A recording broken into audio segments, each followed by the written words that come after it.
We're about to celebrate the holiday of Lag BaOmer. In Jewish neighborhoods, there will be a lot of bonfires. Why? In honor of the Yurtzeit, the day of death of the great sage, Rav Shimon Bar Yochai, who brought the light of the hidden secrets of the Torah into the world through the Zohar.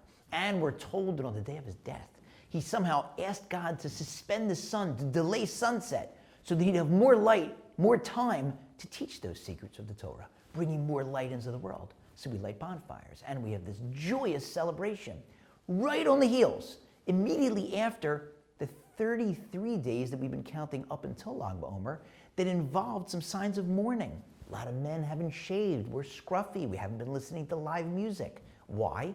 Because we're remembering and mourning the loss of the 24,000 students of the great sage Rabbi Akiva, who died during those 33 days. But on the 33rd day on Lag BaOmer, the death stopped. The plague stopped, and so we have this incredible outpouring of joy. But isn't it a little soon? Like, we've just been burying all these bodies, sitting Shiva, the very first day after the death stopped. We're joyous?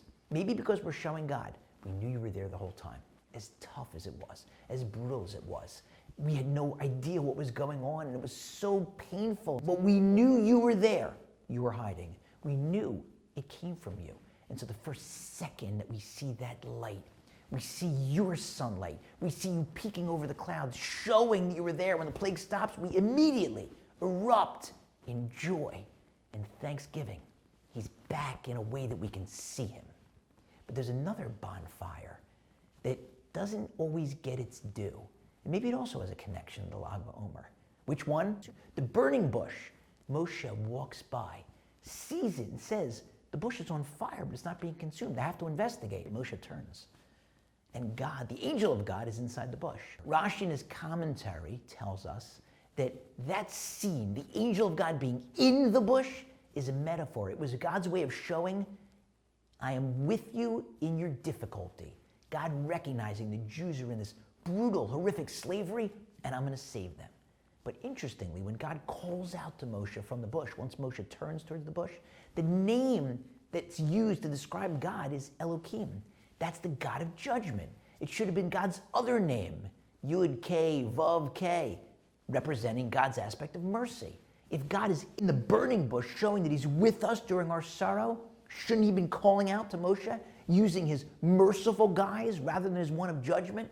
And I heard a beautiful answer once. Maybe this was God's way of showing that even his aspect of judgment, which is so exacting, recognized enough.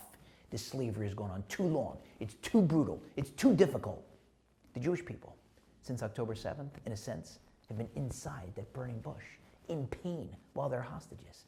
Every once in a while, we get a little light. God peeks out, like this week, when a hostage was released. But as long as there's still even one, and there are more than one, we're still in that bush. We have to remind ourselves that God is with us in that bush, feeling our pain.